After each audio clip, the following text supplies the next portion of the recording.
With a cost of living crisis in evidence in many parts of the world, it is always handy to know ways to save money. Diets are naturally of personal preference, but it is fair to say that all human beings will consume vegetables of some kind or other.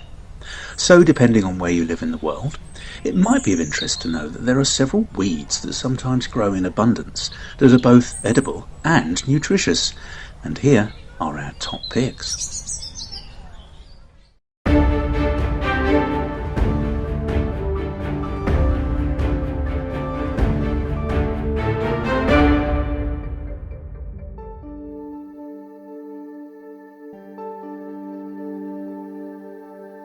Believed to be the most common weed globally is the dandelion.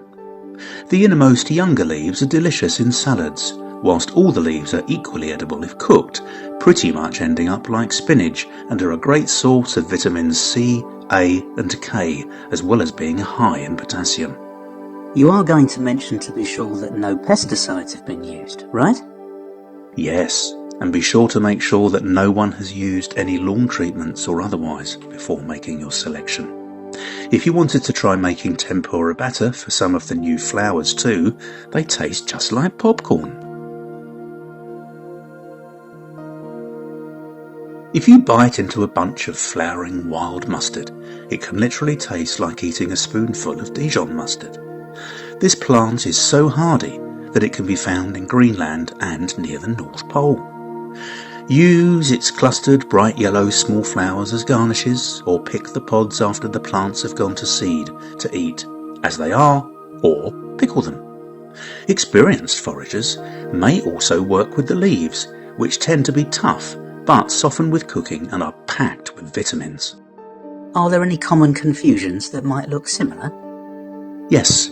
Rapeseed crops look very similar, but the smell of mustard should give you the correct indication. Clover's spherical flowers and supposedly lucky leaves are a common food source for many bee varieties, but they can also make great additions to our meals too. There are quite a few varieties of clover, is there not? Indeed there are.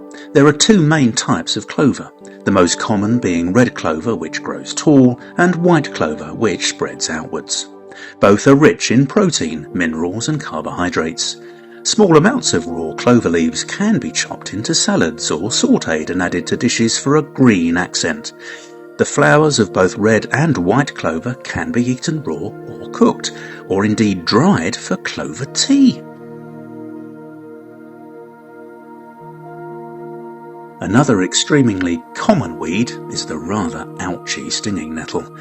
As its name suggests, this weed stings by piercing skin with its hollow, needle-like hairs. As it makes contact, those hairs transmit chemicals to skin, causing an uncomfortable sensation and sometimes a rash.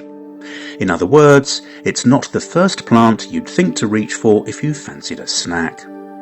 But if you are prepared to put up with the stinging, you can get tucked straight in, right?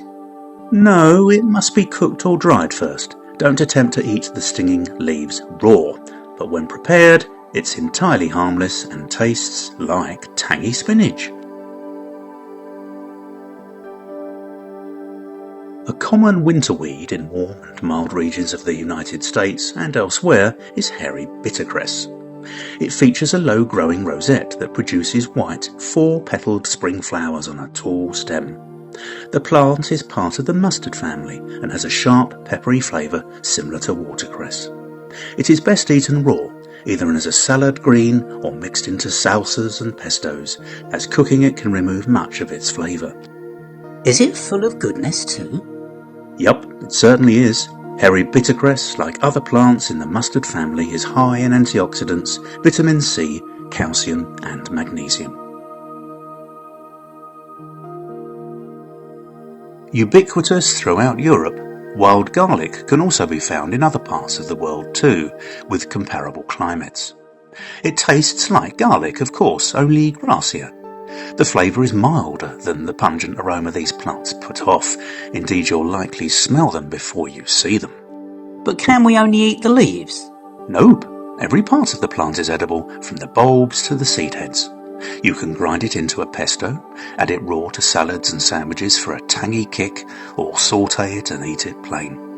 Wild garlic is also higher in magnesium, manganese and iron than bulb garlic that we buy in the shops.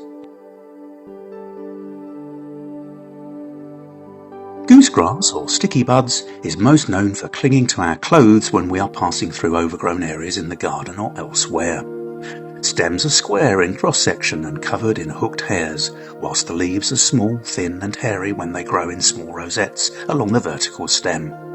Flowers are tiny and white with 4 petals, and the seeds are small, round and covered in hairs. But how do I use it if I have a fresh supply attached to my trousers? If you're going to eat this plant as a vegetable, pick the leaves and shoots when young. Cook it as a green vegetable or add to soups, stews and pies. We are told that you can also eat the seeds, as this plant is the same family as coffee. Wait until they've hardened, then roast and grind as a coffee substitute. Finally, one suggestion that really surprised us when researching for this episode is ground elder. Gardeners that fight this ever-spreading vegetation will doubtless be amazed to find out that they can eat it. It was probably introduced to certain locations by the Romans as a herb and traditional remedy for gout. Are you serious? Clean and pesticide-free ground elder can be eaten? Indeed, it can. Quickly forming thick carpets in shady areas close to the ground, and if left to grow, it can reach 1 metre in height, with umbrella-shaped white clusters of flowers. It's a very versatile plant with a similar flavour to parsley that goes well with fish. Eat the young leaves and shoots raw, or add them to salads and sandwiches, or cook the leaves in a similar way to spinach by steaming or softening in butter.